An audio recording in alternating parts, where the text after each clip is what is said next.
سب سے بڑا ہے۔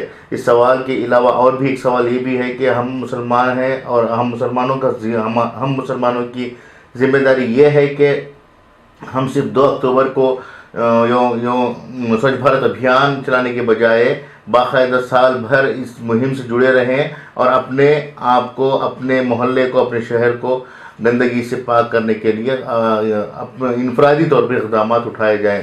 اس کے علاوہ ہماری گزارش ان اہل علم حضرات کی بھی ہے جو ممبروں پر رہتے ہیں اور اسٹیجوں پر رہتے ہیں، وہ بھی اس سلسلے میں بیداری لائیں، کیونکہ مسلمانوں کو صرف مسواک اور داڑھی کی سنتوں کے تعلق سے بیدار کرنے کے علاوہ یہ بھی ذمہ داری مسلم اہل علم حضرات کی ہے۔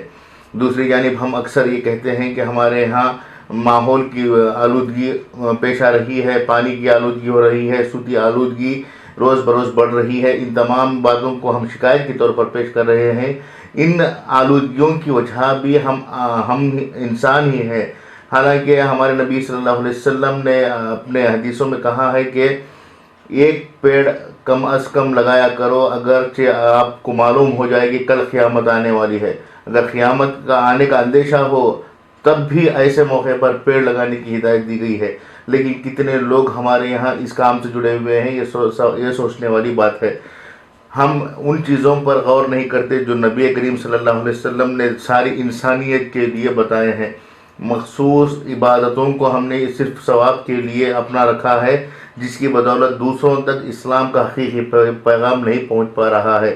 آج تک دنیا میں جتنے بھی نوبل انعام یافتہ سائنسدان ہیں یا محافظ ماحولیات ہیں، ان میں سے ایک بھی کوئی ایسا نہیں ہے جو مسلمان ہو اور اس نے ماحولیات کے تحفظ کے لیے کسی طرح کا کام کیا ہو۔ نبی کریم صلی اللہ علیہ وسلم نے پانی کی آلودگی کو روکنے کے لیے بھی کہا ہے کہ بہتے ہوئے پانی میں پیشاب نہ کریں، سایہ دار درخت کے نیچے پیشاب اور پاخانہ کرنے سے گریز کریں۔ لیکن ایسی چیزیں جو ہم ان چیزوں پر عمل کرتے ہوئے دوسروں کو تک پہنچا سکتے ہیں، ان چیزوں کو ہم اپنا نہیں رہے ہیں۔ ہم آج کل دیکھ رہے ہیں کہ کس طرح سے پیڑوں کا خاتمہ کیا جا رہا ہے، پیڑوں کا صفایا ہو رہا ہے، جس کی وجہ سے گلوبل وارمنگ ہو رہی ہے۔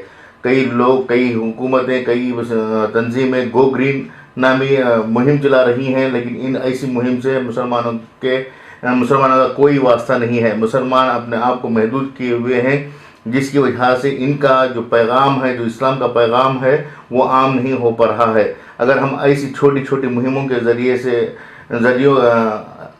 اگر ہم ایسی چھوٹی چھوٹی مہموں کا حصہ بن جاتے ہیں تو یقینی طور پر مسلمانوں کے جو اصول ہیں، جو تعلیمات ہیں، وہ دوسروں تک پہنچائے جا سکتے ہیں۔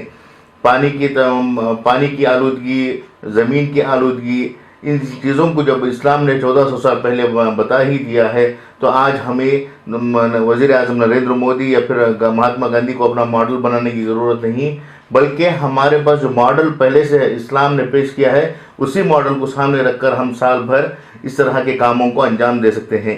غور طلب بات یہ بھی ہے کہ عید میلاد النبی صلی اللہ علیہ وسلم کے موقع پر سڑکوں پر باقاعدہ برقی خمخمے لگائے جاتے ہیں۔ ان خمخموں کو لگانے کے لیے نوجوان جو کھمبے لگاتے ہیں، ان کھمبوں کو گاڑنے کے لیے بڑے پیمانے پر سوراخ والا سڑک کے کنارے کرتے ہیں۔ اگر ان سوراخوں کا صحیح استعمال کیا جائے، جب عید میلاد النبی کا وقت ختم ہو جاتا ہے، اس کے بعد وہ کھمبے نکالے جاتے ہیں اور ان کھڈوں کو موچ دیا جاتا ہے، بند کر دیا جاتا ہے۔ اس کے بجائے اگر نوجوان انہی کھڈوں میں پیڑ لگا کر ایک گرین ریولوشن کے تعلق سے ایک پیغام دیتے ہیں تو یہ بہت بڑا کام ہو سکتا ہے۔ اس سمت میں بھی سوچنے کی ضرورت ہے۔ آج ہمارے روزمرہ کی جو ذمہ داریاں ہیں، انہی ذمہ داریوں کو اگر بہتر طریقے سے، صحیح طریقے سے، اسلام کے نظریات کی طرف سے، اسلام کے تعلیمات کے ذریعے سے ہم لوگ اگر پیش کرتے ہیں تو یہ بھی ایک تبلیغ کا ذریعہ ہوگا، یہ بھی ہمارے دین کو دوسروں کے سامنے پیش کرنے کا ذریعہ ہو سکتا ہے۔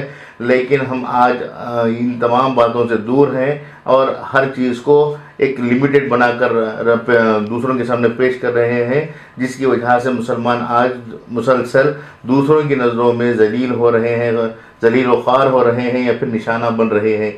غیروں میں اکثر یہ سوچا جاتا ہے کہ مسلمانوں کو نہ ماحولیات کے تعلق سے کوئی فکر ہے، نہ ہی اپنے ملک کے تعلق سے فکر ہے۔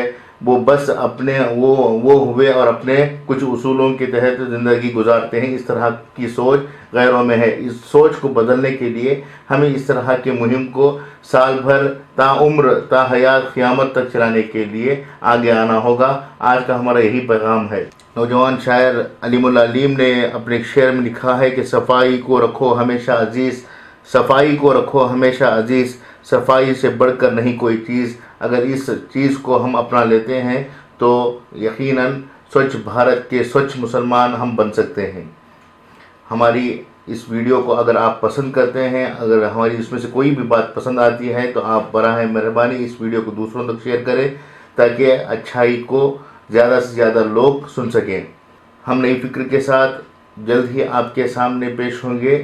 تب تک کے لیے اجازت دیں. شکریہ.